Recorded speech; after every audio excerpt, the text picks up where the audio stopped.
Scandalous. I thought you were dead. Hello, welcome back to the Roast Mortem Podcast, the world's worst auto podcast. My name is Tom. I'm Travis. I'm the curbside suspension steering specialist. And in studio tonight, we have my workout partner, Arthur. Hey, what's up? It's Andrew. It's Andrew? Yeah. Tim? Yeah. Tomato? Either one. Wait. It's fine. We work out together. Wait, Arthur, are you playing a trick on us? You're actually Arthur. Oh, yeah, okay. See what I did there? I'm close enough. I'm one of those magicians. Suggestion. Oh, man, it works every time. Are you a Jedi? Yeah. I just got mind tricked. Dude, you got mind freaked. Are you Chris You Angel? got mind freaked. I thought you were Chris Angel. So, how was everyone's freaky mind freak of a week? I'll tell it. I was on a road trip with Gabby. We went down the old East Coast from Heck yeah. New York. First stop, Richmond, Virginia. Virginia. Yeah, I got drunk there with my buddy Phil.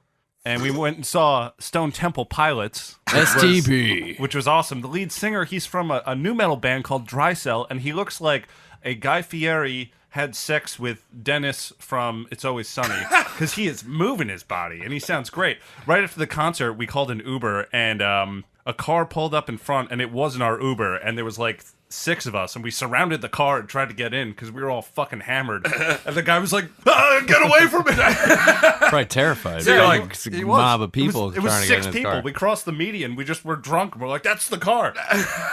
Wait, so did they play the song? They play Plush? Yes, of course. Okay, cool. Dude, it's funny you mention trying to get into somebody's fucking car thinking it's their Uber, because the same thing happened to me in town. We were reverse rolls? Yeah, to look at my...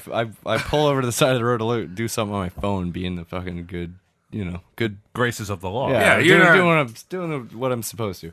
And some fucking guy starts trying to get in my back seat. And I'm like, dude, I'm not your Uber driver. I roll down the back window. I'm like, I'm not your Lyft. You got the wrong car. And the guy's just like, oh, fucking Hillary lover. Some fucking drunk guy. Hillary lover? Called you Hillary. So I'm like, and he's like, read off my license plate or something. So I say to the guy, like, what are you doing? Are you talking about me? He's like, oh, I'm talking about you, like Hillary lover. And I was like, get the fuck out of here. He shows me a badge. He's a cop. Well, good for you. Take down my fucking license plate. What are you going to do? Jeez. Oh, man. Yeah. Similar situation, but I was on the opposite end. You should have Yeah. asked And for- also, we were extremely apologetic. Yeah, this guy was not that at all. Yeah, you should have just been like, oh, this is a cash-only Uber. It's going to be $200. I should have just fucking taken him where You should have taken him and thrown him off a bridge. Yeah. We don't need him. That's a little extreme. Well, Nah, that look. guy deserved it. Well, okay, so let me tell you more about my road trip real quick. So we went down, we visited the grandparents, we got drunk on Ouzo. That was great. And then we went up to Savannah, and Gabby booked an Airbnb. And it was like a mile outside of the historical district where we wanted to get drunk and have a good time. And it was in this house. We looked at the pictures, cute little house. We're like, oh, okay, we got a room here. It's affordable. We rolled up. The house was the same, but there was shit everywhere. The gentleman had carpeted his driveway. Carpeted his driveway? Yes, No he fucking carpeted his driveway. There was all the windows broken on a 96 Ford Windstar sitting in the driveway.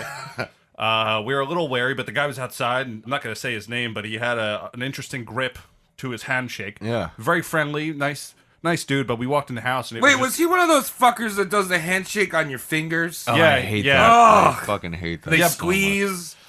much. Get deep. You got to lock the fucking Yeah. thumb web. You got to get in the web. Yeah. Yeah, So that's that, it. I was like, all right, this guy was nice. He was trying. But we walked into the house, and it was just shit.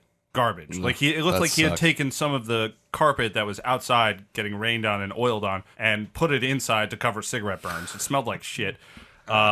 It was eerie. We walked into the back room. It was way too dark. You could tell he just painted it and didn't take any of the hardware off of the doors or anything. So everything just had paint all over it. So we decided to leave, but we did it hey, we're going to go get dinner and see you later. So we got in the car. We canceled the Airbnb. Then we get a message from the guy while we're checking into another hotel. And, man, this broke my heart. He goes, I'm sorry I couldn't accommodate you. I understand why you didn't want to stay here. I hate it here, too. Holy shit. Oh, Fucking nightmare zone. Like me and Gabby felt like we broke up with someone. Oh, he's gotta get his shit together. You ghosted him. Oh, why would you open an Airbnb if you hate where you live? I don't know, dude, but we had to ghost him. He was too nice. I wasn't gonna just. Sounds like he just wants company. He did want company, but also there were 2 locks on the bedroom door, and one of them was working, and the other one wasn't. And we actually locked the door from the outside to test it, and the key didn't work. So we felt like he was trying to maybe rape us a little bit. Oh, touchy rape. And this was surprising. Like, were there pictures of this place? I mean, did you? The pictures were spotless because it didn't show the driveway. It showed the outside. Didn't show the carpeted which was driveway. a massive transformation between the picture and what we showed up to. Yeah. So Tom's hanging out in Carpet Man's basement zone and not leaving it. Yeah, sorry my week has been a bit long for you people, but yeah, that happened, and I feel bad for that guy, but man, we dodged a rape bullet. I think was the term. Rape bullet. You had a good time in Florida, though. Oh yeah, we had a great time everywhere, man. Savannah's popping, by the way. Yeah, I want to check it out. You're saying there's history stairs that are really steep, Yeah, great stairs to fall down, dude. There's all kinds of historical steps. or get pushed up. Or push yourself up the stairs. Push up. With enough drinks. Yeah. Andrew, how was your week? Dude, it's a fucking week, man. Weeks just blend together now, you know? I mean, goddamn, I don't know. I work, you know. Very interesting. It was awesome. It was the most interesting week I've ever had in my life. Oh, always positive over here, Arthur. So you get your workout on. Let's do it. So Travis, did you already talk about your week? I don't really care that much, but maybe the listeners care. You know what? I went to my first wrestling show last night. Wrestling. Yeah. Men. Sweaty men. All sweaty. They're oiled. They're jumping on each other. And I actually had a really good time. You know? Awesome. I was surprised you went. I did. I'm not a wrestling fan, but I totally get it. It was literally like watching a live action Three Stooges match. Like guys were ducking and like, whoa! But it was hilarious. There's this dude, Orange Cassidy. And he's like the laziest wrestler. Such a cool guy. Yeah, he's got a great act. Yeah, great act. And like, yeah, I just had a really good time. I drank a lot of beer in Queens. It's pretty much my week, just wrestling all week. Orange Cassidy. Yeah. All right, cool. Well, that's our week. So I guess we'll see you guys next week. Wait, Who's on the chopping block? Oh, okay. So you want to know who's on the Choppy Boys? Yeah, who's on the chopping block this week? Okay. I'm just getting them all out first. Okay. Tonight, we are roasting a woman named Carrie A. Nation. That is, in fact, her real name. Carrie A. Nation. Yes. Wow, she must have had those men's shoulders. Yeah, very strong, burly. She does those reps, you know, with her shoulders. Who the fuck is Carrie Nation?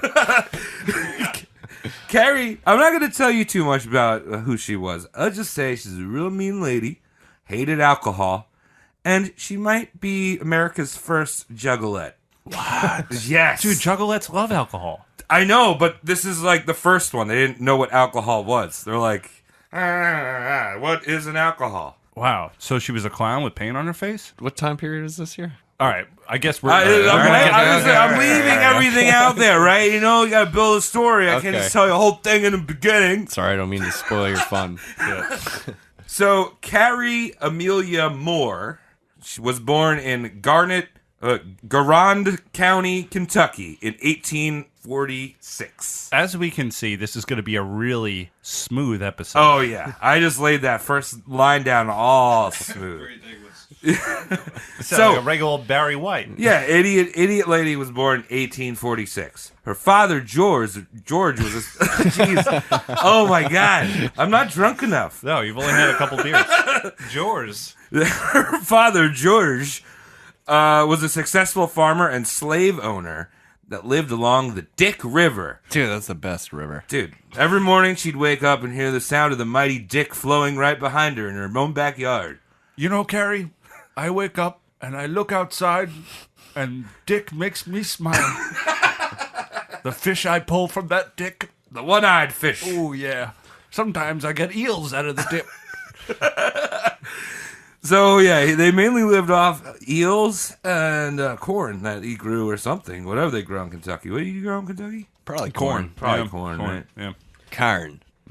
No, actually, Carrie, you know, she probably heard the mighty raging Dick, but she actually grew up to the sounds of black people screaming by getting whipped because her father was a slave owner. I hate that part of our country's history. It's a bad time. It is no bueno. And I didn't really know, when I started doing this research, I didn't know how much stuff would be available to research this woman, but I found her autobiography, which was free online. Very valuable. Yeah, no, it gave me so many good details about the good old days when her and Aunt Ezra would take care of her. I mean, I say Aunt Ezra.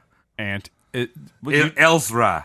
What? Just pick one. Aunt Elzra. Is that like a Is this a Little joke? Mermaid reference or something? No, because it wasn't her aunt. What do you mean?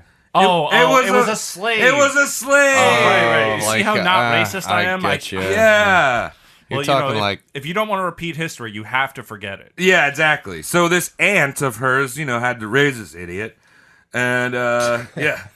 But she then goes on to talk about how her father, while he wasn't a saint, he was a man made after God's own image. So, so apparently God had slaves. Yeah. Then she would also goes on to talk about how grateful the mothers of the slaves that they owned were when her father whipped the children of them. So, Oh, God. Something topical. I mean, you don't really want someone else parenting your kids, especially if you're right there. Uh-huh. And especially the extreme version of that in which you own the kids. Yeah. It's just really The whole fun. thing is dark. Let's get It's past very this. dark. Let's We're have fun. moving on. Anyway, it's a fun podcast. in her book, she backpedals and says, the South lost, and like, oh, that's so great, and her father was a Union man with Southern sympathies, and she cried, that he cried when the South seceded, but he bought slaves. So bullshit. What state is the Dick River run through? Kentucky. It is Kentucky. Okay, Yeah. I blanked on that. I haven't even been drinking. Dude, I wouldn't fucking know where the Dick River is. Like, Yeah, the hard old Dick River. Mm-hmm. good old Dick. So now, if you remember when we did Helen Duncan, you weren't around for that one, but she was a crazy, stupid psychic. Yes, took advantage of poor World War I and World War II families who are missing their loved ones. Pulled a John Edwards for them. You know what I mean? No shit. Yeah. Oh yeah, soldier's dead. But what was interesting about both of these people in their autobiographies and recounting their youth is that they both could like tell these stories perfectly from when they were like 5 to 3 years old, 3 to 5 years old. You know what I mean? Okay, yeah. So that's how you lie, people. You make up a story and you stick to it. I can't remember anything when I was that young. Nah, dude. Yeah. And again, she also wrote this book in her 60s. Like, you know what I mean? Like, I don't know. Maybe the corn was really good. Colin is fantastic this season. buttery. So her family moved around the South for a bit when she was younger. Apparently, even though they had free human labor, her dad couldn't get her shit together and run a business. So the family moves to the slave state of Missouri in 1854. So I guess, Papa really didn't, when he was saying like, oh, I hope the slaves are free, he was like, we could still move to another slave state. I mean, do I really need to like pick my own, corn husks? Yeah. Jeez. Yeah.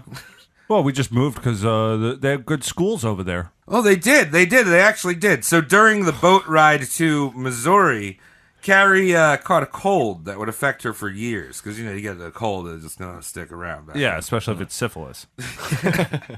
Now, as you can imagine, Carrie and her family were already very religious.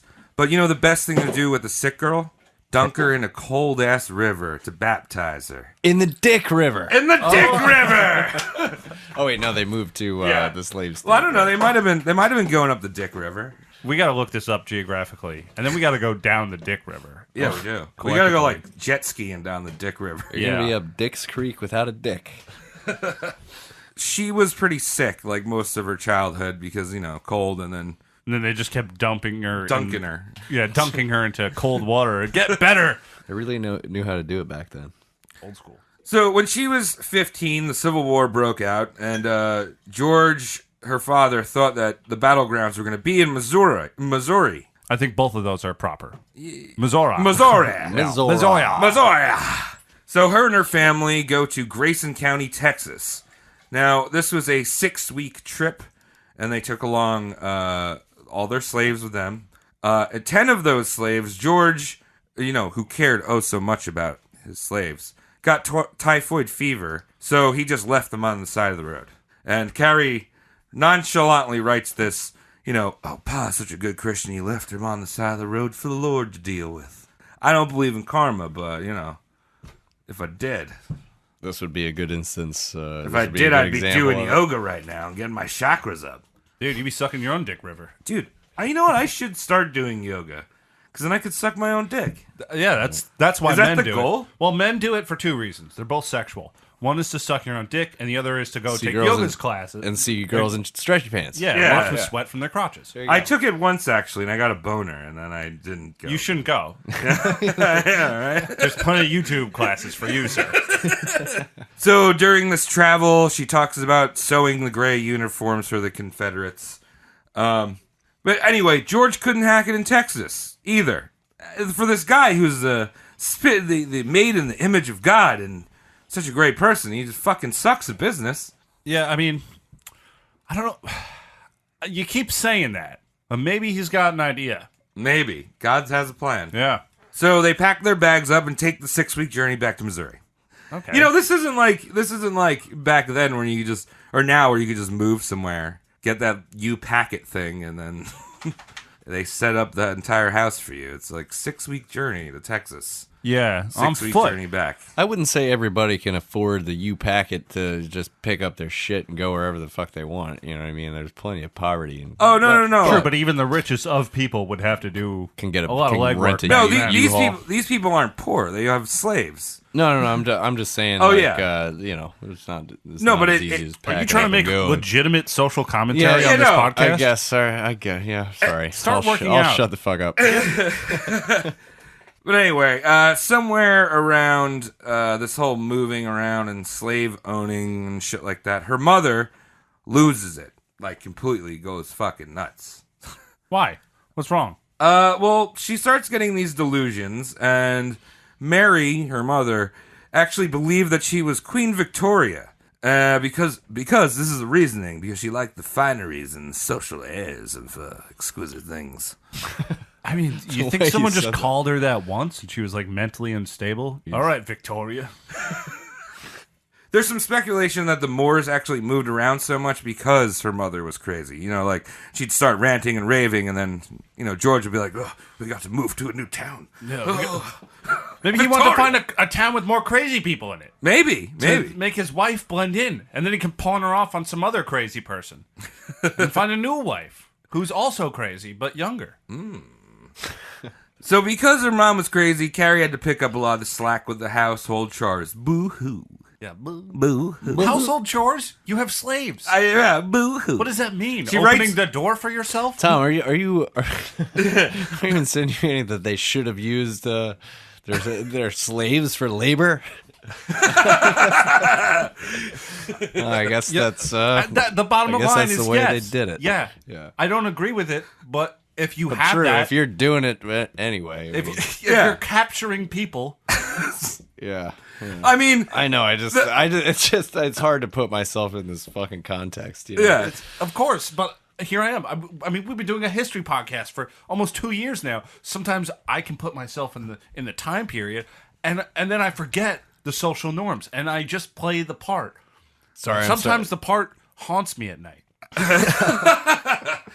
I don't mean to call you out, Tom. It's fine, Andrew. I know you're Arthur, not. You're the excuse me. least. What's your name again? Tim, you're the least racist person I've ever met, and I know. Wow.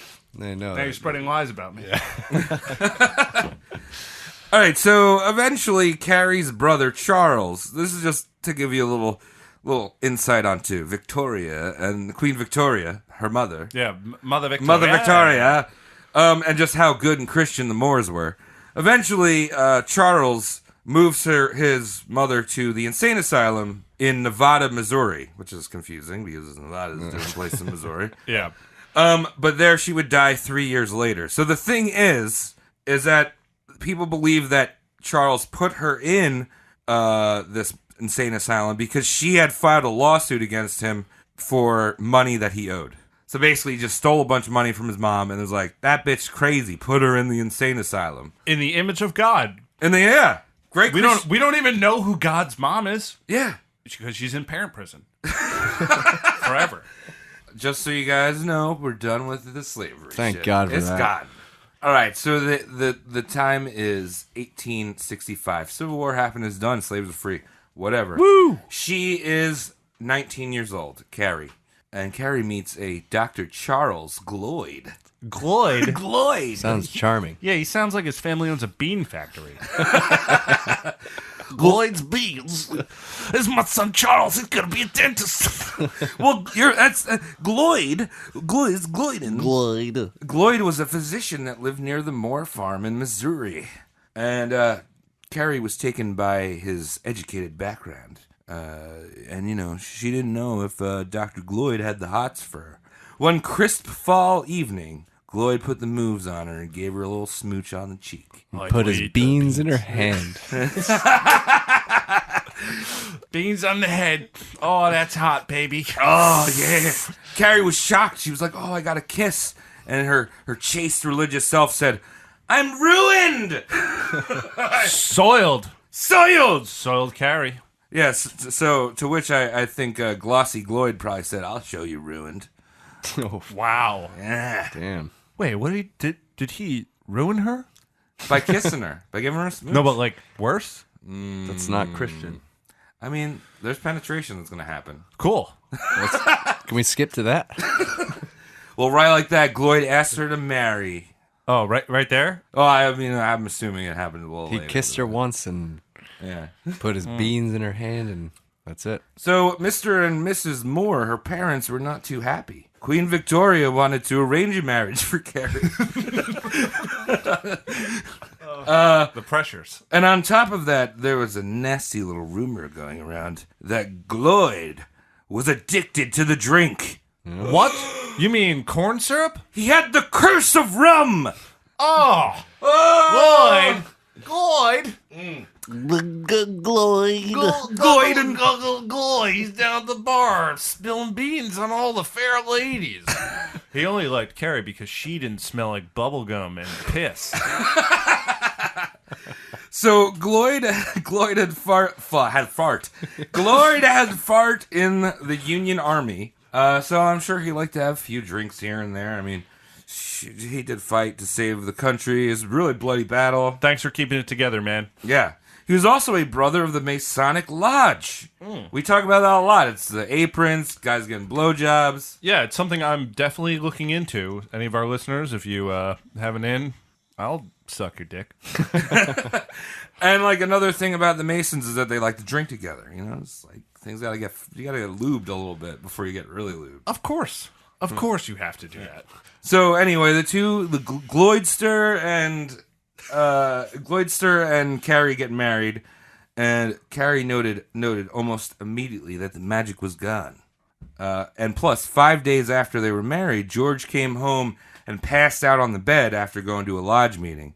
Carrie walked over and gave it a little whiff. She smelled the liquors on his breath. Oh my God. Wow. So now, I mean, there's plenty of alcoholics out there that are abusive and assholes, but Gloyd, for the most part, from what I read, he didn't seem all that abusive. He never hit her or anything. He took Ubers everywhere. Right. He was very Ubers safe. everywhere. Yeah. A horse Uber was a thing back then. Yeah, of course. But like, I feel like in Carrie's autobiography, she probably would have wrote about that, especially with how her career ends up. Yeah, I still don't really know where we're going with this lady, so... Okay. Carrie Nations, right? Carrie A. Nation. Okay. So this is the first husband. She was Carrie Gloyd. Yeah. Oh, God. She does sound like a wrestler. Yeah, Carrie A. Nation. It's horrible. No one wants to be born with a wrestler name. They want to adopt one. You know, I would adopt a wrestling name. What would yours be? Sir Garbage. Or, I don't know. Kindergarten. I would think on it. You know, like, I got confirmed. I am a Roman Catholic by spirit, and I am a Jew by, well, not money, but something else. If I had a wrestling name, I want to be called Kindergarten Puncher. What does he do? He punches kindergarten. Only kindergartners. So they send like a second grader into the ring, and you're like, Can't hit him. not really my bag. So anyway, Gloyd knocks up Carrie, but then shit goes down. Basically, Carrie's mother's like, I don't want you living with a drunk.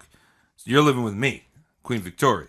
And Carrie obeyed her mother. And Gloyd begged for Carrie to stay. He said, if you leave me, I'll be dead in 6 months. How'd that go? Well, Carrie left with her mother and took up her profession of Sunday school teacher. But did Gloyd die in 6 months? 6 weeks after Carrie popped out her baby girl, Charlene, she got a telegram that Charles was dead. Real alcoholic then. I mean, yeah, he probably... We don't know how he died yet. He died of alcohol. Okay, all right. Nice call, Tom. Okay, so maybe she had a point. Maybe she had a point, but at the same time, it's like, you know... Yeah, because the way you laid it down, You're just advocating alcoholism. Well, you know, I mean... No, well, the way you laid it down, I was thinking like she's like, you know, he's coming home and he had a couple drinks and she's yelling at him and he's like, you're no fun anymore. Maybe by I'm gonna go piss in the corner. Maybe by her yelling at him, he was like, oh, fuck it, I just lost my wife and child. I'm gonna go drink myself to death. What's the point? Just make another one. Change your name to Glinderman. And go on the other side of town where they never heard of Gloyd and go find another lady and do it again. All right, well... Mark McGrath style. Well, for whatever the reasons where we don't know, I mean, he died of alcohol poisoning, but this was Carrie's inspiration to fight for temperance. Oh. You don't drink booze in America. No booze. No booze. All right. Well, she's a bad guy already. I think so. As I chug my beer.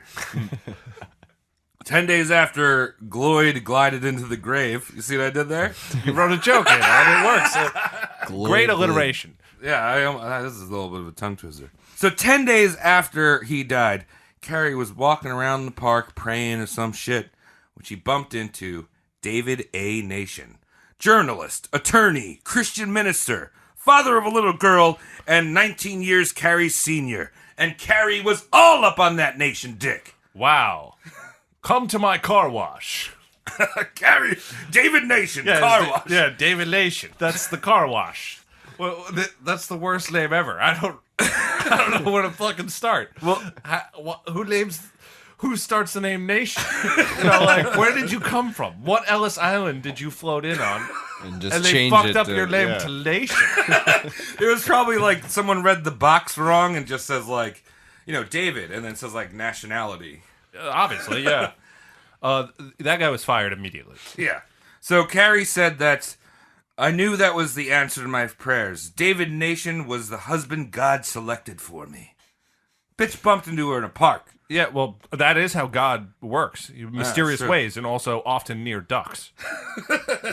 So David and Carrie got married, and Carrie took David's last name, Nation. Thus, Carrie A. Nation was born. It all makes sense now.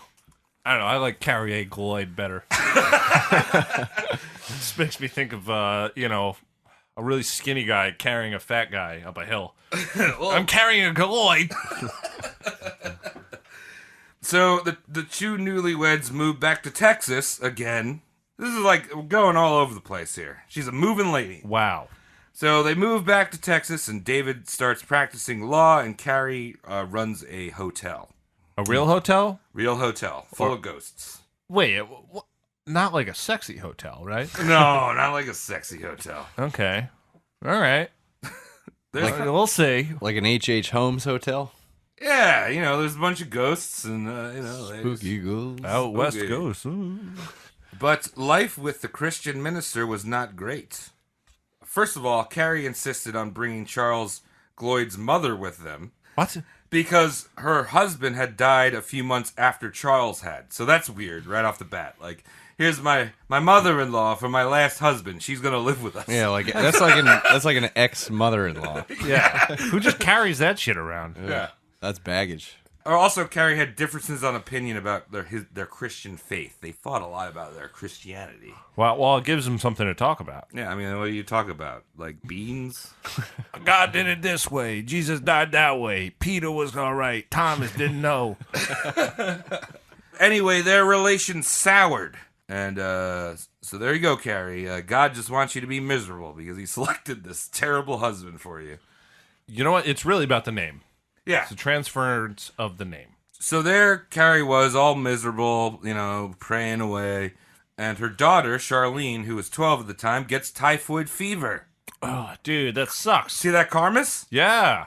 Woo! That's rough. So Charlene's right cheek swells up to the size of a melon.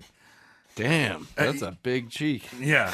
And Carrie says, oh, that's because your father was a drunkard. You inherited that from him. Yeah. Must have been. You have a mannequin head on your head because your father drank too much liquor. I like that reasoning. That's great. She also mentioned that Charlene had not embraced Christianity, hadn't been baptized yet. So that's another reason you get typhoid fever. Straight to hell. Dude, that happens all the time. Yeah. You must vaccinate and you must baptize. So basically, Charlene's right cheek completely rotted off to the point where you could see her jaw and teeth. Oof. Carrie asked her minister, or said to her minister, "Oh God, please let me save a piece of my child." To which the minister said, "Don't pray for the life of your child. She's so deformed she'd be better off dead." Oh. Oh, that's horrible because that's just a little girl with a melon face. Yeah. She was 19. 12. All right, Oh, so fuck. I think the last episode we were talking about that, like, kids today, they have a hard time with acne and stuff, and they get self-conscious. So imagine being that kid. Yeah. Right. Dude, doesn't matter how big your pimples are today. You don't have typhoid pimples. Yeah. You know? Melon face. Yeah. Oh, your teeth are showing. Yeah. Your teeth are showing. So anyway, the typhoid breaks and Charlene survives, but she has this massive hole in her face. So Carrie sends her to a doctor in Texas. And he's like, I don't know, just fucking close the hole up. And probably like stuck some gum there and just like, I was thinking of a few cigarettes, you know? It's like some Bazooka Joe. Chew it up and patch it up. yeah. Well, maybe that was the inspiration for Popeye. They just shoved a pipe in there. So Charlene comes back and Carrie's like, what the fuck? Like, what's on your face? So she sends her to another doctor in Texas. And this other doctor saws part of Charlene's jaw off and puts an artificial jaw in that won't open. Yeah, good as new. This is the worst thing. Like, with every bad joke we've said, like, I am having so much fun laughing at this 12-year-old girl's misery of having her face hacked open. For some reason, this is horrible. You guys are fucked up, man. I'm like, poor girl. That's what I'm Dude, thinking. what? Stick I some invite you Bazooka here, Joe in there. Arthur, I invite you here to come hang out with us, work out a little bit, maybe talk to the people. I don't need this shit. Tom, let's cut the bullshit. Let's just fucking suck each other's dicks. All right. Well, they're actually doing it. Well, I mean, that's where this workout thing is leading, right? Like, hey, bro, nice quads. Oh, fuck, look at those pecs. Oh, shit, show me your dick. It's exactly that. It's okay to cut some corners. That's what I thought. Just get right to the dick. Let's just fucking cut straight to the dick. All right, back to making fun of a 12-year-old girl. Let's keep With a horrible going. deformity. Yeah. Okay, so Carrie eventually saves up enough money to send Charlene to New York City alone to an actual doctor. To be the first homeless person in New York City. Basically, all the doctors, she goes to a bunch of doctors in New York City, and basically just give her better plastic surgery, so there's not like fucking like, I don't know, cow dung on her face or something. like they're like, hey, let me give you real plastic surgery and fucking use skin from your butt or something to go on your face. Here's 45 cents. Go down to the corner store. Pick me up several bananas in a paper bag. Come back, give me the bananas, and you keep the paper bag.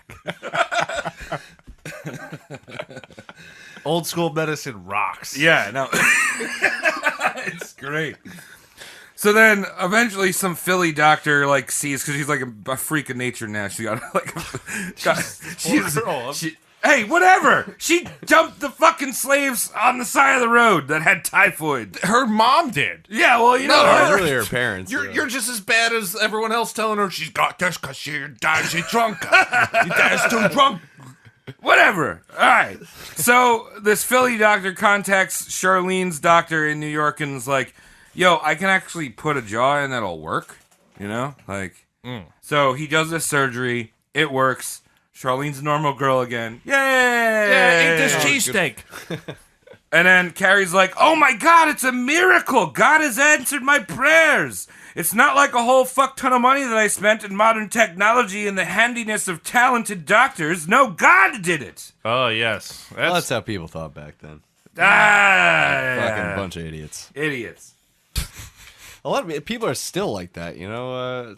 One of my coworkers' dad, her dad was, you know, fucking knocking on death's door, and he, you know, got a fucking some artificial valve in his heart or some shit, and now he's going to church every day, like, oh, God gave me another chance. Like, yeah, what about the doctors? You know, like, Yeah. Why don't you some thank people are your still like doctor? that, Yeah, go buy them a Kool-Aid. I mean, whatever. You know, he's more. I think he quit drinking and smoking, so good on him. But you know. So Carrie gets this. Carrie gets this vision. Carrie starts getting these visions from God. She sees a snake engulf the entire town and shit. And like, she would wander the halls of her hotel, like screaming and like bothering all the guests that were staying there. Like, That's awful. Talking some God mumbo jumbo tongue shit. You know, as dirty as the house I was at that I left, the guy wasn't screaming the whole time. So again, she thinks that she's receiving these messages directly from God. Whenever we hear I feel like another roast mortem theme. Whenever you get visions or messages directly from something that is not real or like not tangible, Yeah, good. Go to a hospital. yeah. They'll give you lots of drugs and make you normal. So while all this shit is happening, David, her husband, is getting wrapped up in legal battles with the Jaybird Woodpecker War. You ever hear about that one? No. Wait, what is this? Fighting birds? Are these like Yeah. fucking birds going at it? So basically, you know, there's a period called the Reconstruction era after the Civil War, right? Yes. So there's a whole bunch of bullshit that was this whole Jaybird Woodpecker War was a whole bunch of bullshit that was happening in Texas in 1888, where a bunch of racist fucks were like, I don't want to live next to black people, and people on both sides started getting lynched and like, you know, murdered and shot at. Like, no bueno. No, we're back here again. Only for a second. All right, yeah, right. So basically, David has, because he's chose a side, I don't know which side it was, he's had death threats against him. So he's like, I'm going to move the family out of Texas and move to Kansas. Oh, yeah. No, they're very open-minded there. Yeah. Kansas. So they move to Kansas and start a new hotel. This place in Kansas they moved to is called Medicine Lodge, Kansas. Okay, did they open the first Super 8 there? Did they get into food? Did they open a Bojangles by any chance? Yes, in fact. Oh. Cracker Barrels. I ate at a Cracker Barrel. Yeah? I did it. I love it. Yeah, dude, I missed great it. food. I had a chicken fried steak because I want to die. Never had it. We gotta We're check going, it out. man. All right. Yeah. So Medicine Lodge, Kansas is where Carrie really came into her own. She joins a Methodist church when she immediately starts making a scene. She starts going against the pastor, and she keeps saying, I'm getting messages directly from God, and I will cleanse all of the evil sins in Medicine Lodge. And the pastor's like, calm down. That's what I do. Relax. Don't take my job. It's a one-pastor town. And then she starts the local branch of the Women's Christian Temperance Union. Okay, that's the most boring party to go to. Yeah. Let's talk about the women's temperance movement as a whole. So starting in the mid-19th century, a bunch of crazy evangelical bitches thought that liquor was destroying America. Straight up. Maybe. Maybe. I mean, fucking Russians are not, they're not doing so They well need with meth. that shit. They need meth like That's this it. country has. That's exactly what you need. They need just a little pick-me-up, dude. Everybody Drive needs the truck. Get it there, you know? So basically all these people mainly came from like backwater boony towns, and their activities included going to an evangelical church and then going back to the evangelical church. Like, we're not talking about a lot of things going on here. So just home, church, Yeah. order from Peapod. That's how you eat. Yeah. Yep. So these these women were sick and tired of their husbands who probably worked in mines or like horrible factory conditions from unwinding, having a few drinks after work. That's all it was. You don't know that's all it was. I mean, I can understand wanting to or needing to fucking unwind after a day like that, you know, but, you know, I'm sure there were so many people doing it. This is also before AA, you know, like, I'm sure there's so many people doing it that, you know, women were fucking losing their husbands, you know, fucking dying and, well, that's true, but just fucking beating them or whatever, you know, so I could maybe understand where. Yeah, but Andrew, you gotta context it like this. All they had to do was it was go drink. to the mines. Yeah, I know, I understand. And then so I'm see why they were sympathetic. drinking. Yeah, no, I'm sympathetic. Like, trust me, I get it. I would be doing the same fucking thing. I'd be coming home and getting hammered. But, you know, like, I guess I'm just trying to see both sides. Yeah, of but it. it's And if also they went to the mines, they wouldn't even have it as bad because these guys are going to the mines and then they're coming home to their dried up husky wives who are yelling at them the whole time. So if they both went to the mines and then hit the bar together and then went home, they'd be like, this is the best thing that ever happened to us. yeah. Who cares that I'm dirty and I'm going to die in about 6 weeks? It's fine. I'll live like this. Praise Hosanna. I'm just trying to offer a different perspective. I appreciate But that. fuck me right up the ass. Okay, so these women called liquor a curse, a disease, a scourge on America.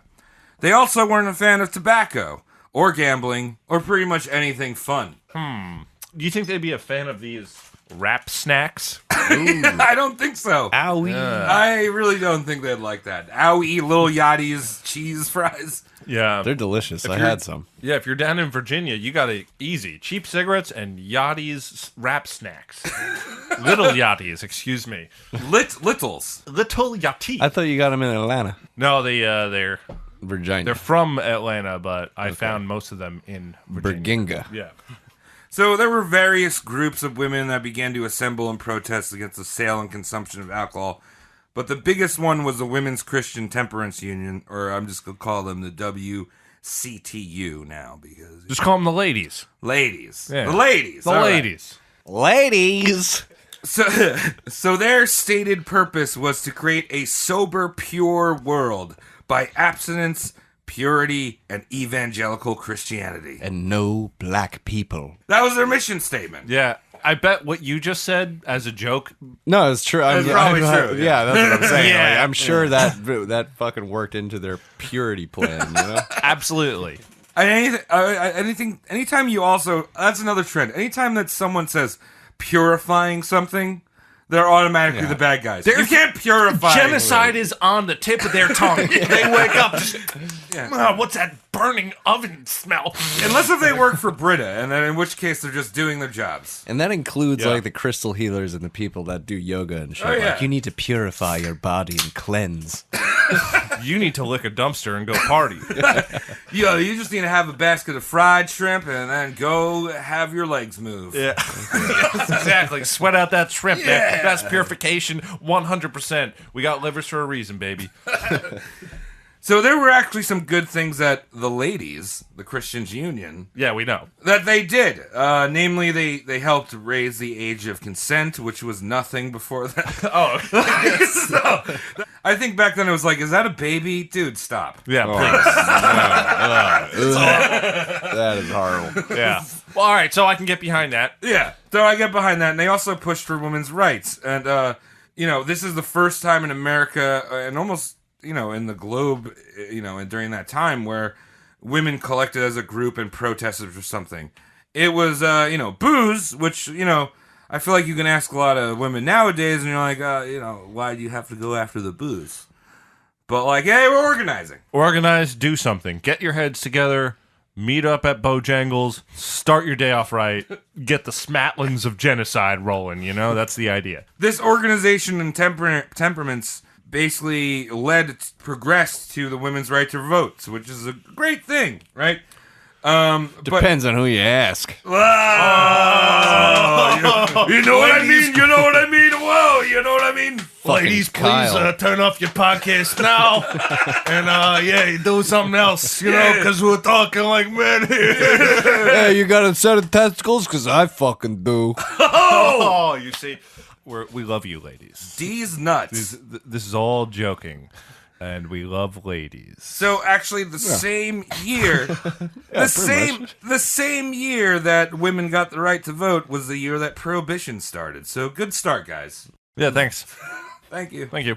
All right, so at this time, Carrie with the whole WC, The ladies. Ladies. So the ladies were campaigning against saloons. And see, America used to have that pub culture that Britain had.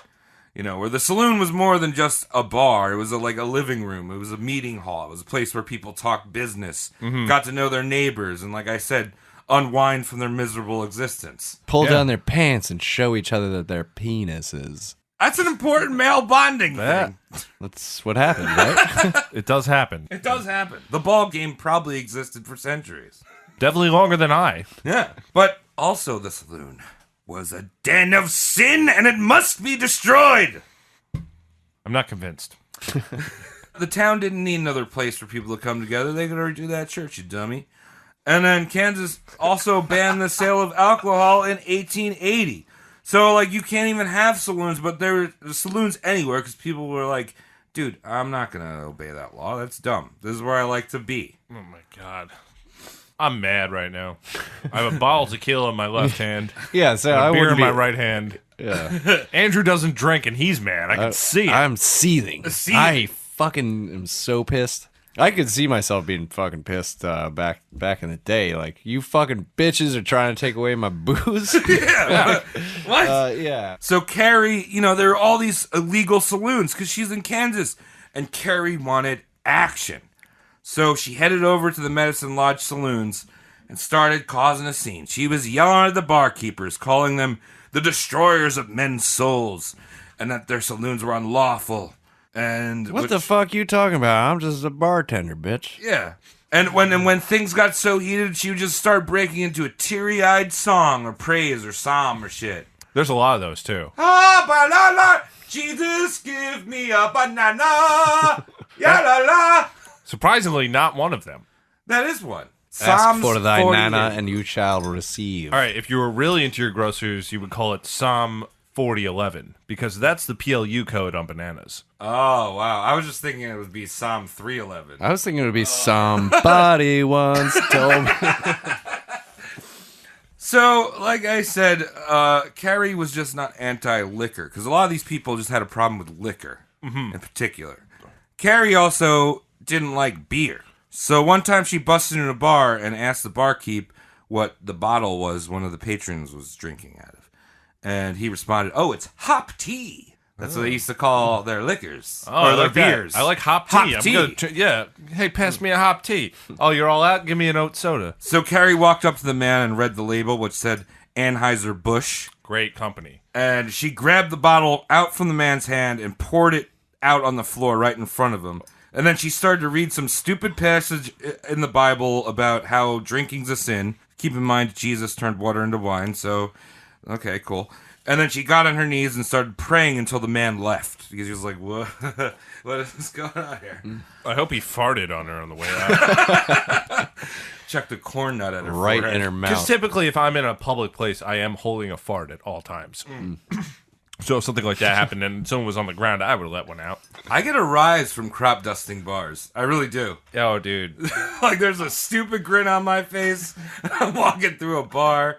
I've been crop dusted by you, Travis, and it is terrible. It's prime. You know, it's like real sour. It's like an aged air. Yeah, aged air. That's what I like to call mummified gas. Yes, it does happen. I feel like I'm in World War I or something. Like, I need a fucking mustard Come out with your gas face all is melted, you're blind and shit. So eventually, her crazy actions made a few of the saloons actually close. And people were kind of these owners were kind of getting pissed off at her. But then, in 1900, straight up, new century. New century, new Carrie. All the computers crashed. It was 92K. All the horses crashed. They just ran off cliffs and shit. It was Elon Musk self-driving horses for the first time. It didn't work out too well. So in 1900, Carrie received a divine message from God himself. I mean, she had already been doing that, but this one's more important. Of course. Yeah, new year, new me, new God. New God. Hey, new God, new century, whatever. So she did what she usually did every night. She prayed to the Lord before she went to bed to give her strength on her righteous crusade against liquor. Mm-hmm. Went to bed. Next morning, wakes up. She saw a fantastic light. And That's the sun. Yeah, and she heard the words, "Go to Kiowa. I will stand with you." And the voice was in a soft but musical tone. I mean, we've all been there. I feel like there's times in my life where I could have listened to that voice, and maybe I'd be in a better position than I am now. When you wake up with a blinding light and says, "Go to Kiowa!" Yeah, it's like, but usually it's go to school. Don't drop out of college. But don't listen to that voice. Never do. It's just someone else's misery. My own misery is my bag. Understand? I get it. I get rock it with pride. She interpreted this message and said it was like clear as day what this voice was saying. And this is in her own words. She says, "I was to take something in my hands and throw it at places in Kiowa, smash them up." Okay, so she's gone from crazy lady to batshit stupid lady. Yeah. She's breaking winders. Yeah. She's reverting back to being a child. Yeah, a little baby girl. What did her fucked up daughter have to say about any of this? The daughter, she never talks about the daughter again. It was literally like... Got the melon on her face, got her jaw that's it. fucked up, and that's it. Every time she talks, I hear her ugliness. And I block it out. So, after this revelation, Carrie ran outside and began collecting rocks. She then wrapped the rocks in newspaper so they looked like packages.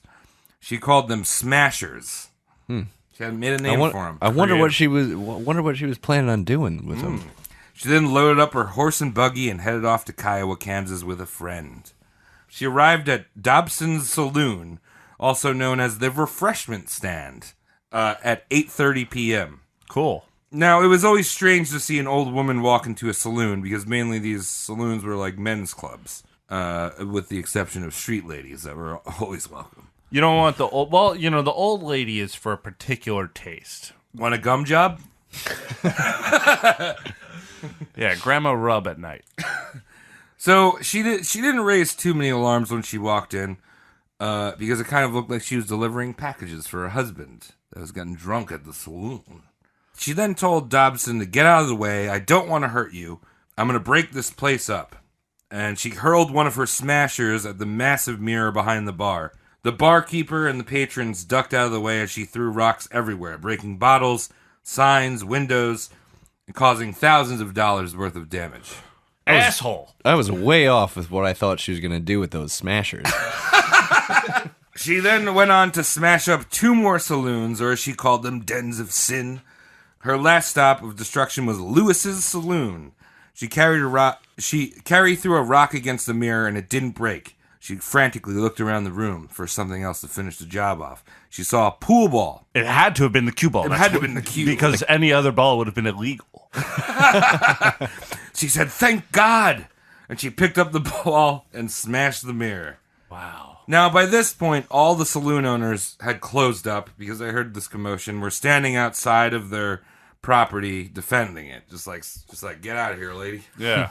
Get out of here with those Christmas packages. It's July. What are you doing? The entire town had come out of their holes of hanging out, living area. And they were watching this crazy bitch ranting and raving. She stood on top of a barrel and said, I have destroyed 3 places of business. If I have broken a statute of Kansas, put me in jail. If I am not a lawbreaker, your mayor and councilmen are. You must arrest one of us, for if I am not a criminal, they are. Well, if you're smashing up shit in the bar, it sounds like you're fucking vandalizing and yeah, right? Yeah. Yeah, it sounds like she should be fired to jail. This is also during Prohibition, and so alcohol, is this like a speakeasy? Like it's so illegal, it's not during, but it's not illegal to have mirrors. Well, no, it's not during Prohibition, but Kansas had banned alcohol. Right. So it's not like the Prohibition that we know about. It's just the state. It's a dry state. Okay. So it technically was illegal, but her running around smashing shit is not. No, I'm not condoning that. I'm This just is saying. so illegal, and we don't have our shit together. She's an old lady. So the marshal walked up to Carrie and was like, yo, the mayor needs to see you right now. And the mayor was with one of the owners of the buildings of the saloon that she smashed up. Mm-hmm. So that was the mayor and this guy who's, the landlord. He's like, yo, you need to pay for those windows that you smashed, bitch. Did he use that phrasing? That was exactly That it. that is old-timey phrasing. Old-timey. Yo, you have to pay for those windows, you old crazy bitch.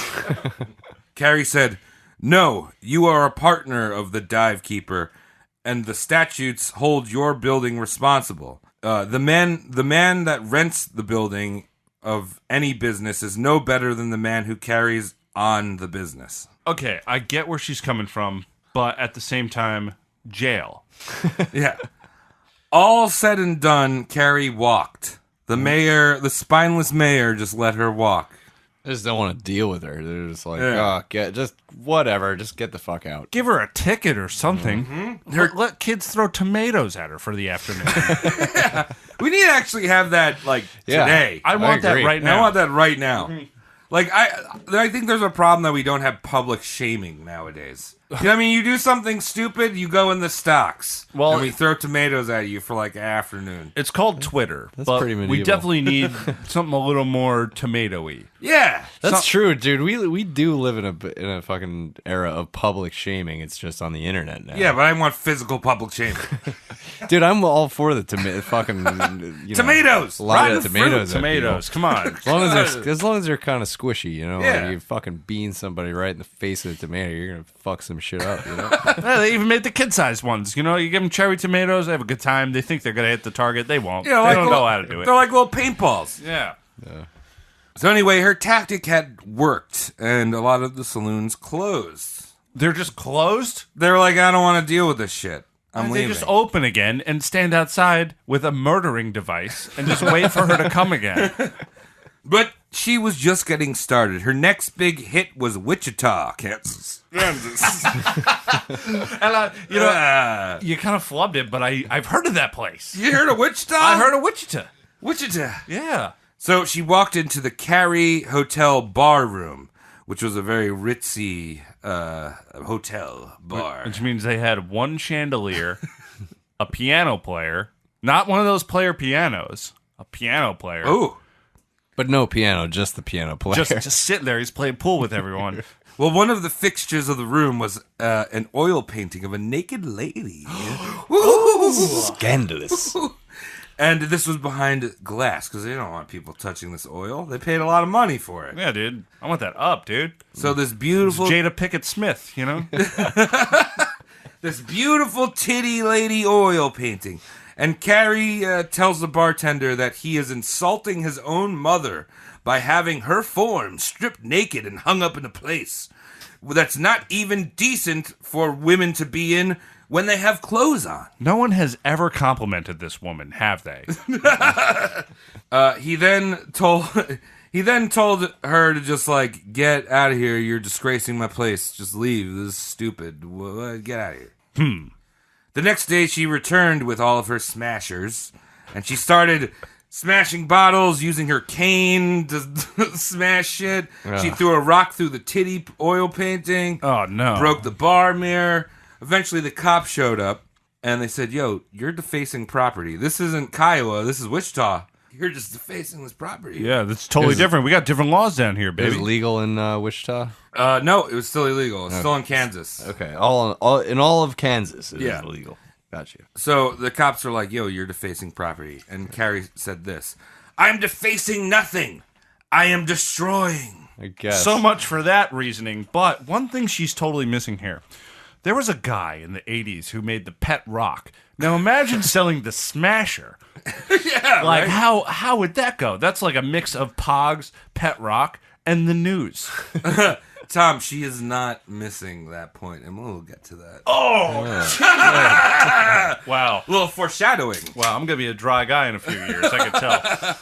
So she was actually cuffed and arrested. The sheriff threw her in jail, and knowing that she didn't like cigarettes, the sheriff gave the other inmates packs of smoke to smoke and blow into her cell. Nice. I like this. I like that sheriff. Yeah. So after this event, Carrie became a national sensation. There's actually national newspapers, photographers, and reporters visiting her in her cell. And she thought, hey, this is the perfect time to rebrand myself. You know, start getting on this bandwagon, you know, right? Yeah, of course. It's all about branding. Yeah. So as soon as she came out of the joint, she changed her name from Carrie with an IE to Carrie with a Y, and then trademarked legally Carrie A Nation, her name. So she became the wrestling Yeah. Carrier Nation from parts unknown. America. So after this, Carrie headed home to Medicine Lodge and geared up for another massive smashing tour. She's just like the biggest party pooper, you know? Like, Yeah, right? She just poops on all of the parties. So this disregard for property was about to go national. And her husband, David, joked that maybe next time she should use a hatchet. And Carrie said, that's the most sensible thing that you've said since I've married you. Oh, God. Oh, God. Oh, God. Yeah. And thus, the first Juggalette was born. Hatchet Woman. Hatchet Woman! Wow. So this takes place before, what was it? Lizzie Borden, the other Hatchet lady. Who was Lizzie Borden again? She was the one who cut up her family because she thought it was neat. Lizzie Borden killed her family with an axe. There's like some sort of little ditty nursery rhyme children I thing. don't know you if this do is to before. do all When was that? I don't know. Well, if you're bringing information to the table that claiming that she's the first Hatchet lady, you might be fucking up. Well, I'm just saying, How dare you? Juggalos don't really kill people. They just threaten people and makes them look cool. They You know kill what I mean? themselves slowly with Yeah. methamphetamine. So she's not trying to kill anyone. She just wants to run around with a hatch and be like, yo, dude, out of my way. I hate my job. I hate you guys for having fun. I want to get fun and drunk and smoke crack. I think Lizzie Borden was in the late She was in the 1800s, I think she was in the late 1800s. I'm going to look it up right now. Look it up! All right, so I just looked it up. We got Lizzie Borden. The murders that she committed were 1892. So you are right. You got the right Juggalo. Well, no. This is happening in 1900. Yeah, this is the early 1900s. Oh, this is 1900? 1900. Oh, I thought this was right after the She was Civil born War. in like the late 1800s. She was right? born in 1840 something. Okay. So, but this is happening when she's old. She's in 1900. Oh, okay. I thought, okay, well, I guess you're fucked in your head. Because I guess this so. is the Lizzie real Borden's original. the That's the first real fucking Juggalo. Look at those Juggalette. fucking eyes, man. Oh. You can stare right through you. If we were a murder podcast. She knows you what know? kind of Chinese food he ate like 2 weeks ago. You know? It's just, oh. Okay, so maybe she's not the first, but she's definitely a second Juggalette. Whatever. She's All right. Hatchet They Lady roll now. together. Okay. Hatchet ladies, you know, the Dark Carnival is something that really unites all walks of life. Absolutely. Okay, so Carrie was like, "Hey, I'm going to use this hatchet. Great idea. And you know how I can make a fuck ton of money? Is I could sell hatchets. All right. Right? So she would sell Carrie A Nation branded hatchets with the slogan "Death to Rum" to any righteous woman who wanted to smash up a bar themselves. I was on this lady's side a little bit. I was trying to see it from her perspective earlier on, and now it just sounds like she sucks. Although I do want one of those hatchets. Yeah. So her next place that she was heading to was the capital of Kansas, Topeka. Topanga. Topangus. Oh, Topanga. Yeah, Topanga. We talked about that last episode. Boy meets boy. Yeah. Boy who kisses boy. Boy has fun with boy. So she heads over there, and the women's Christian temperance union, the ladies, the leaders of the ladies in Topeka were like, "Yo, calm down, bitch. Like, you don't need to smash up all these bars. Like, we're just doing our temperance thing. We're Like, drinking there Yeah, too. can't you just sell foam axes? Like, come on, the Redskins do it. yeah. So, like, we don't support the destruction of property." And Carrie told them this: "You don't know how much joy you'll have, ladies, until you smash, smash, smash." I got to agree with her on that. I mean, smashing shit is fun, but Well, now she sounds like a porn star. You know what's weird? They have those places, and they're popping up in all these cities where you can, like, pay for time to like smash shit up. Yeah, I don't I've think they seen last that. long a lot of times. No, but it's crazy though. It's like Yeah. they give you glasses and like a baseball bat, and you just go to town on like a piano. Yeah, you don't need to do that. You just buy something, Yeah. or you just take something old in your garage and smash it. Smash. Yeah, it. you get good insurance and smash. So the governor of Kansas actually stepped in, and he said to Carrie, like, you can't start trouble here. And Carrie told him, if you won't enforce the law, I will. That's some Judge Dredd shit. Wow, yeah. Amazing. To which he said, you're a woman and you should know your place. All right. And, well, That's That's just wrong. all, yeah. All jokes aside, don't do that. No, that's wrong. And also, Don't say it to women. yeah, no, don't say that to women, especially don't say that to women with hatchets. Hatchets who speak to God on the weekends. Yeah, like, you should never say that to a woman, but, like, especially a woman with a hatchet, no. Yes. I understand. that's a one-way ticket to getting your balls chopped off. Yeah. So she walked out of the governor's office, and there was a whole bunch of, because he had caused this stir with the ladies, and so there's already a bunch of women, like, rallying around, temperance. So she walks out of the governor's office and calls for what she trademarked, hatchetation. Well, that doesn't roll off It's the tongue at all. It's time for a hatchetation. That's bad branding. Yeah. That's like something my dad would say. Got a hatchetation situation, like, God damn it. So she rallied all these women and formed what she called the Home Defenders Army. And they went fucking nuts on the Topeka saloons. Just smashing shit. Topanga, no. This is a Monty Python bit. Pretty much. Just a bunch of dudes in drag. Oh, stop drinking. Put down the gin. So Carrie would need that money in the act sales, right? Like I was saying, she's selling all these marketing things. Now she's doing speeches, getting like speech funds, right? Like, Of course. so, but she'd actually need that money because in April of 1901, Nation went to Kansas City, Missouri, a city known for its wide opposition towards the temperance movement. So these people like to drink. They want to drink. They want to drink. They want truck drivers. They want to fuck each other. They want to have a good time. They don't want no temperance. She smashed up various bars on 12th Street in downtown Kansas City. She was arrested and hauled off to court and fined $500, which is roughly $15,000 in today's money. Okay. Although the judge suspended those fines as long as Carrie agreed never to show her face in Kansas City again. That's a good way to get rid of someone. Hey, Get just the fuck out of here. get out of here! I'm actually thinking about it. On my road trip, I got a ticket. I was speeding through South Carolina, one of the Nice. silliest states. No need to go there. And I got a ticket for speeding, and I'm thinking of not paying it. Good for you, Because Tom. I'm probably not going to go there again. I'm No, proud of don't you. go there again. I'm proud of you for speeding. Thanks, dude. I'm So- on your side, dude. You need a character witness? I do.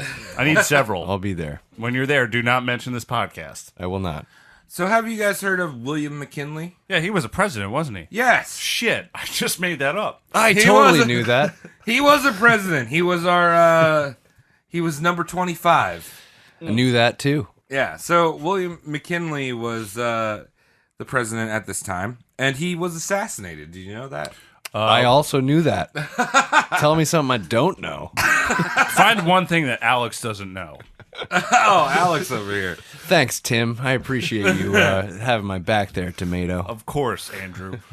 Ah, shit, I used your real name. Oof. I killed the joke by accident. Tangi.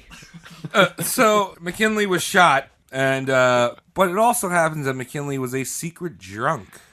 Drunk. I said that so drunk. A secret drunk. Doesn't sound so secret if everybody knows about it now. If you know about Well, it. he was like doing a little like sippies on the side. Okay, you know what I somebody found out along the way. mean? Someone found out. And when Carrie read the headlines that he had been shot, she applauded and said that drinkers always get what they deserve. What a bitch. To get fucking shot. That actually God shook me to my damn. core just now. Right? I hope I don't get anything. Damn, she sucks. Yeah. Yeah. Like, there's one thing to be like, oh, you know what? Yeah. You drink too much, or like, we could all cut back on our drinking, and like, But this is like all or not. Like they need to die. Yeah, no, that's fucking extreme. She once said she'd rather have a child that was a slave than have them be a drunk. Well, Somebody should make her a slave. Somebody should Yeah. fucking put her. I don't know. She has a child. What the fuck does she do for money? Is She sells hatchets. Hatchets and speeches. That's right. I but wonder that's- if she ever fucking robbed the place. don't Went in know. there was just I like, don't know, this yeah. is alcohol money. I need to put it in my bosom. it sounds like she's got her very strong principles. Yeah, you know what? I did read somewhere where she took the register and like threw it on the ground, but it didn't really say if she mention. took anything. I think it was more like, your money is dirty Satan monies. Put it on the ground. Put it on the ground. All right. Well, what else we got in store for this lady? Okay, so she traveled around the U.S. smashing up saloons. She even like went out to the West Coast, like everywhere in the States.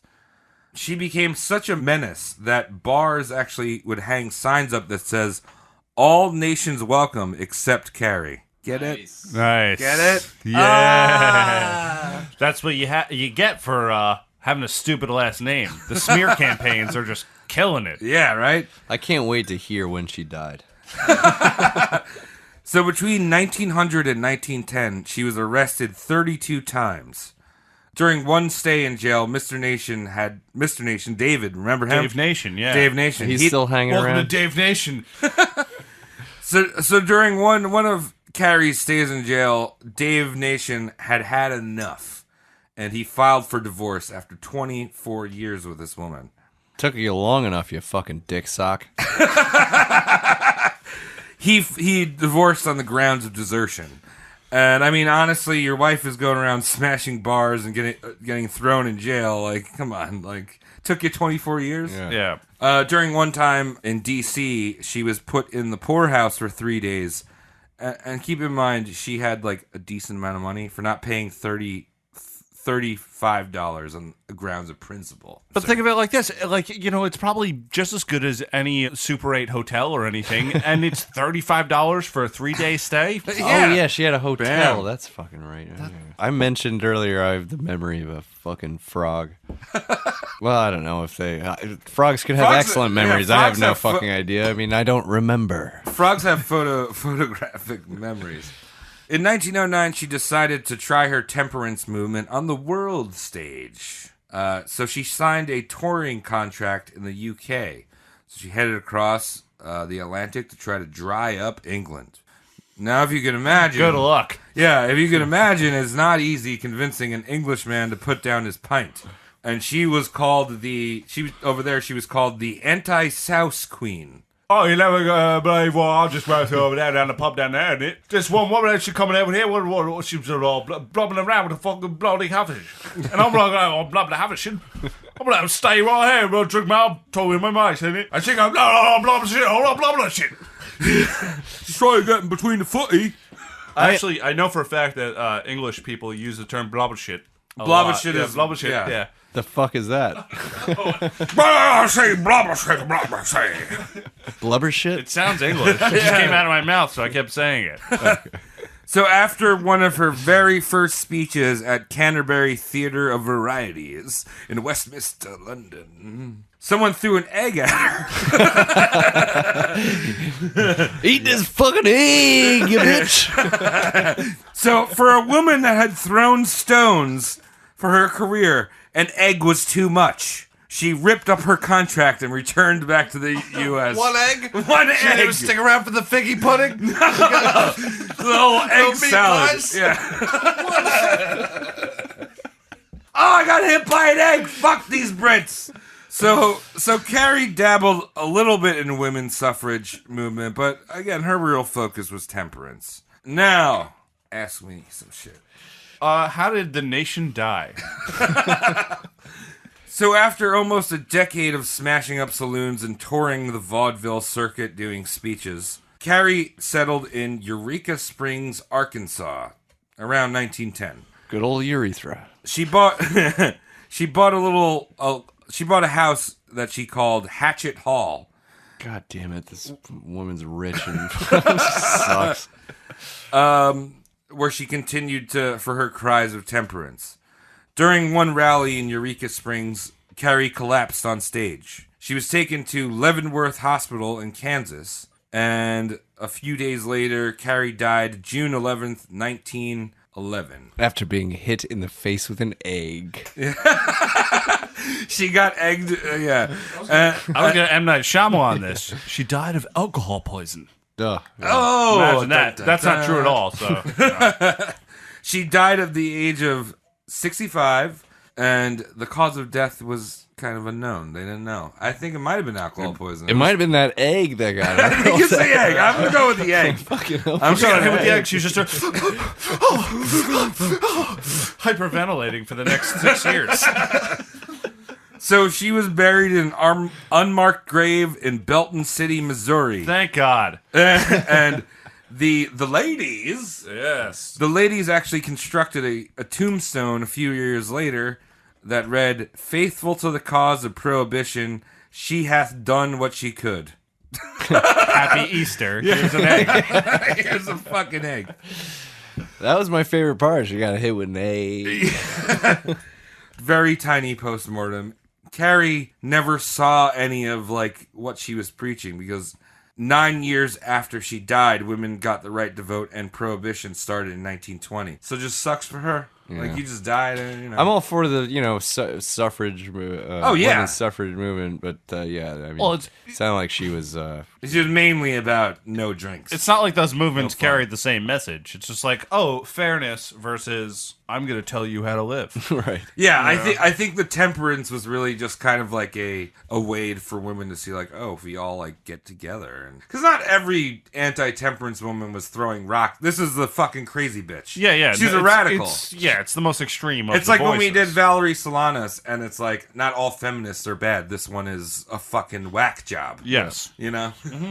Well, that's pretty interesting. I'm hungry. I want to eat an egg. Wow, hungry. I mean, hungry. I could use a big old egg. Yeah, we'll get one of the big eggs. And I'm an ostrich, eh? We'll soft boil it, put it in the middle of the table, and we'll crack it and dip, dicks into it. Yeah. If you poke two holes in a hard boiled egg, you can suck it out. Imagine if she went to Australia, like she'd get hit with an ostrich egg. That could actually kill you. Yeah, that's rough. That's cinder block status. Yeah, right. Build houses on those, but then tall birds come out of your house. Oh my god, I built this house and now there's tall birds Get 'em everywhere. out! Get them out! Get them out! I hate when tall birds come out of my house. You are too tall. All right, well, I think I just said all my thoughts throughout the episode. Obviously, this woman is just a prime example of a, I guess, soccer mom? Something like that, you know? Real angry one, though. Not the loving, like, hey, I'll pick oranges up and cut them up for you. No, like... Might be Little League Baseball mom or something. Yeah, those are rough. You know that... You suck up! You've seen that meme that's going around now, Karen, like going after, asking for the manager? Yeah. That's what I think she is. She's like the Karen that goes after the Excuse me, I ordered this salad and I asked for no croutons. I found 3 croutons in there. You got to take it back. Yeah, she's shitty. All right, all you family rooms out there listening to Roast Mortem podcast. That was Carrie A. Nation, America's buffest lady outside of China. Good times. So thanks for doing the research, Travis. Thanks, Trav. Good story. You're a slob. Mm-hmm. You're a pig. Now I understand this woman. You're a mess.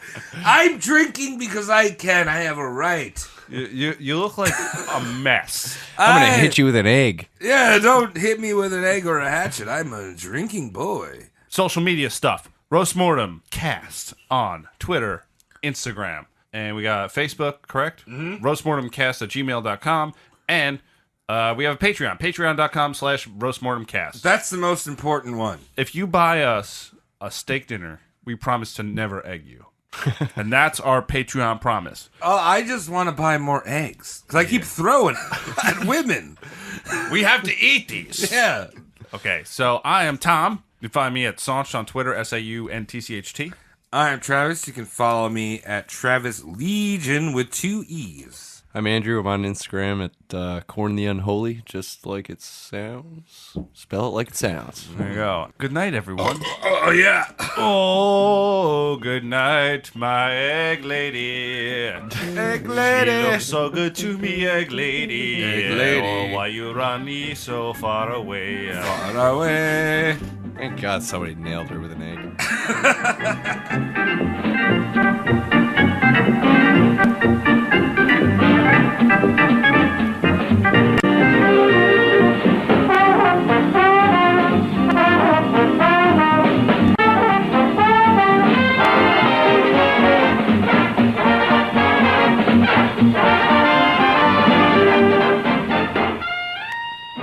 Dude, I'm in such terrible shape. I eat a banana and I fucking shoot a load across the room. Every other time it just like kind of dribbles out of me. You just need to do more of that potassium. Travis, was that the sound of you gargling my semen? My semen? Hello, this is Gargle Man's podcast. I am Travis. I'm the Gargle Boy. I'm Gargamel. I'm McAndrew, the Andrew that goes to McDonald's. Oh, you're thinking of Phoenix, the state. My mind is like a steel trap of objects, things, some of them fake, some of them not. My hat, it's like a shark fin. It's like some guy asked for a tattoo of a dragon, but he wanted a realistic dragon. It's like, oh yeah, like the ones in Europe, right? Yeah. Go Back home, from take a medieval nap, times. wake up in 36 years.